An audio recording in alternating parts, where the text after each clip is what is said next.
This right here will blow your mind away. Listen and do well to share this post. Working with the Nigerian government to end the genocide is like working with the Third Reich to end the Holocaust. Okay, I'm about to introduce a hero. His name is Mike Arnold. He's made 16 trips to Nigeria, some under level 4 do not travel warnings. He founded the Africa Arise International, which today runs schools for more than 600 displaced children in the camps that the Nigerian government says doesn't exist. He's a former mayor of Blanco, Texas. Yes. And he is the author of Epicenter, Nigeria, Radical Islam and the War for Global Order, a #1 bestseller on Amazon. Mike. Thank you so much. Everything I'm about to say is factual, so I have 19 pages of references. If anybody wants to question anything I say, it's right here, because some of it might be shocking. Nigeria, the 6th largest nation on earth, on track to be the 3rd largest by 2050. Top 5 OPEC, $1 trillion in minerals, a cultural powerhouse. Nigerians are among the most educated and wealthy in the United States, and they do it with integrity. Yes. Sharing the values that made America great. Last year, General Michael Langley, AFRICOM, declared the region anchored by northern Nigeria as the epicenter of global terror. ISIS, Al-Qaeda, others call it home. Their stated ambition, full Sharia across Nigeria, and then a global jihad launch pad. The recent Old Dominion shooter was radicalized in Nigeria. Two scenarios. America's greatest African ally, innovative, peaceful, and prosperous, or the greatest security threat of the next generation, a Sharia exporting giant. A little bit of history. In 1804, Usman Dan Fodio waged a jihad and founded the Sokoto Caliphate, Africa's largest pre-colonial empire. Beheading, raping, destruction, displacement, 2 million slaves at its peak. This caliphate has never ended. That's North Nigeria. The British found two worlds, brutal Sharia North and vibrant, friendly South. They kept the caliphate intact as enforcers, indirect rule they called it, then merged the two in 1914. The South declared independence in 1967, Biafra. The civil war that followed, the British backed the North, which blockaded the South, shot down Red Cross planes. Up to 3 million, mostly children, starved to death. Yes. The South fell in 1970. Since then, power has stayed in the North by design, the caliphate. The current constitution, imposed by northern military dictator, mentions Sharia in Islamic terms 165 times. Christianity, 0. At least 9 billion a year in blood minerals are looted mainly by China, paying jihadis and corrupting military and political officials. It was President Goodluck Jonathan in his living room that leaned in and informed me about that. I know a lot of people there. I've been there a lot. Most of this is firsthand. Some key people that have been involved in this. Barack Obama unleashed the current genocide. In 2010, my first trip, Nigeria had an accidental Christian president, Goodluck Jonathan. Booming economy, only nation on earth where radical Islam was being pushed back. No slaughter, hardly any displaced people, just from random stuff. Northern warlord challenged Muhammadu Buhari, publicly called for Sharia law across Nigeria and globally.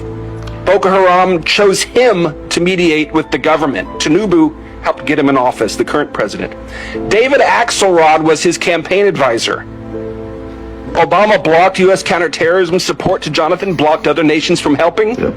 Jihadists flooded in from North Africa, villages massacred, millions displaced, raped, enslaved, kidnapped, churches burned. Buhari ran on ending the insecurity. It only got worse. Another person, the Sultan of Sokoto. He's like Pope and King to 108 million Muslims. Dan Fodio's 20th generation successor.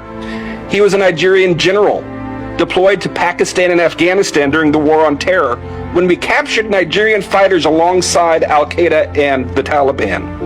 He returned and assumed the throne in 2006, and international terror tactics and organizations appeared soon after.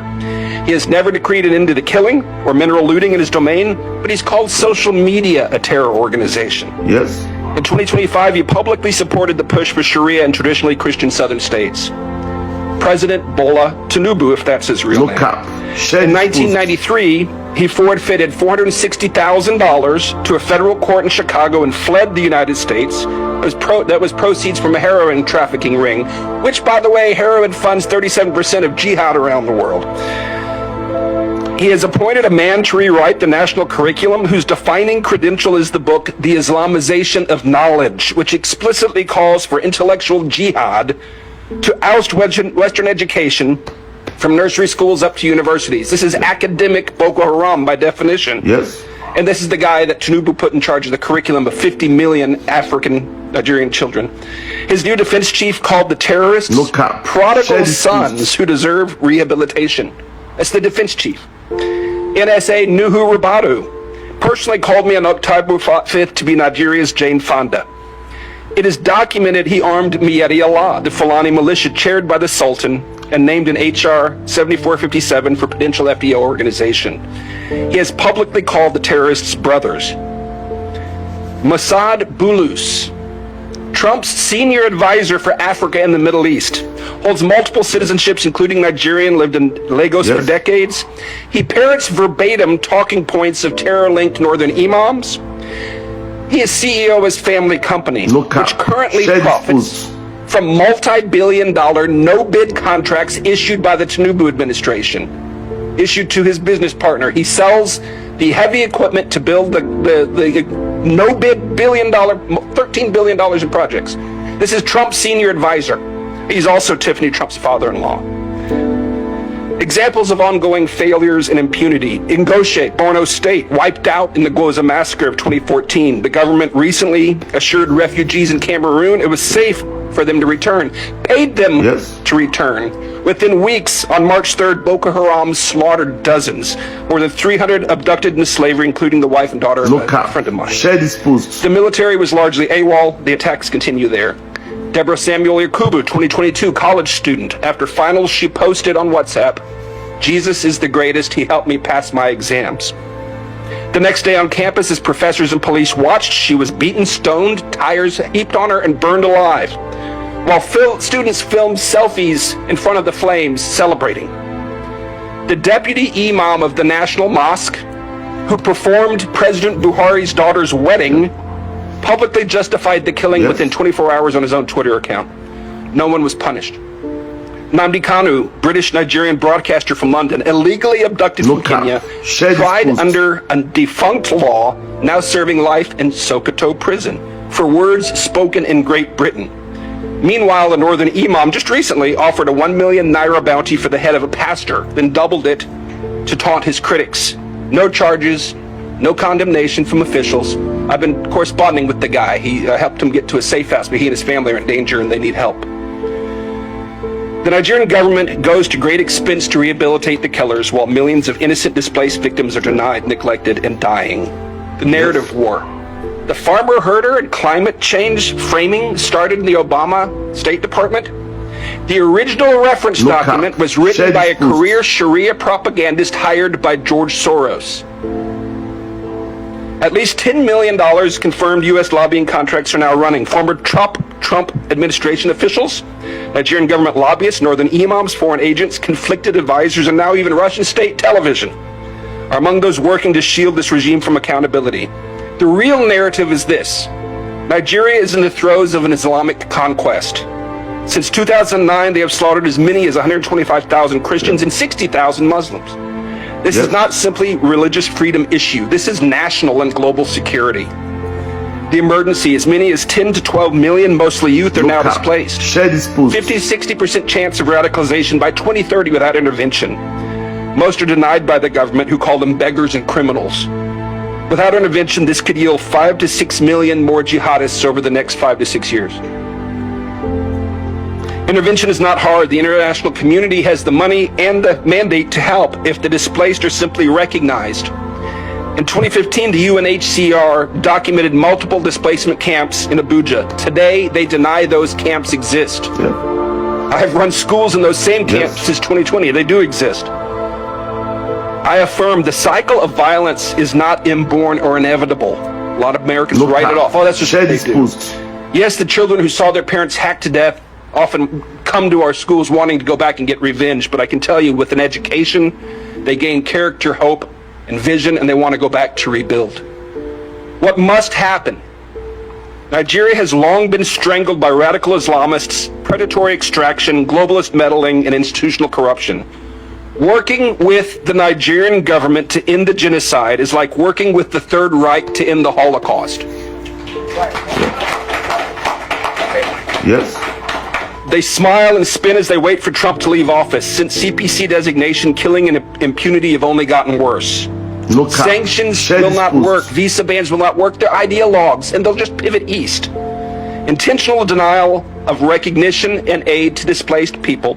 Intentional denial of recognition and aid in this circumstance meets the legal standard of genocide. This is provable. Indict the Tinubu administration. Arrest them. They're guilty of genocide. And it's provable. Conduct a valid census and evidentiary briefing of the displaced. They are our witnesses to genocide and they need help. Yes. Investigate the Sultan of Sokoto as a terror sponsor. Circumstantial evidence demands it. We know where the militant camps are. Wipe them out. Bring the enablers to justice. Demand the release of Mazi Nnamdi Kanu and other prisoners of conscience. Offer asylum protection to them and others threatened by this regime. Ensure a free election in 2027. It can be done for the cost of a Tomahawk missile volley. Tinubu was declared the winner with less than 9 million votes in a nation of 230 million. A free election changes everything. Let the people vote on a new constitution and self-determination. Like so many other British colonial contraptions designed to fail, separation is likely inevitable, and it is just. The time is now. Nigeria is at a crossroads. It will become either a peaceful, prosperous ally or a massive launchpad for global jihad. There is no going back to the status quo. If the world turns away after this unprecedented scrutiny, the backlash will be bloody and absolute. The window is closing. We must call this what it is and intervene now, or the current genocide will grow and draw more innocent blood, not just there, but here in the United States. Thank you.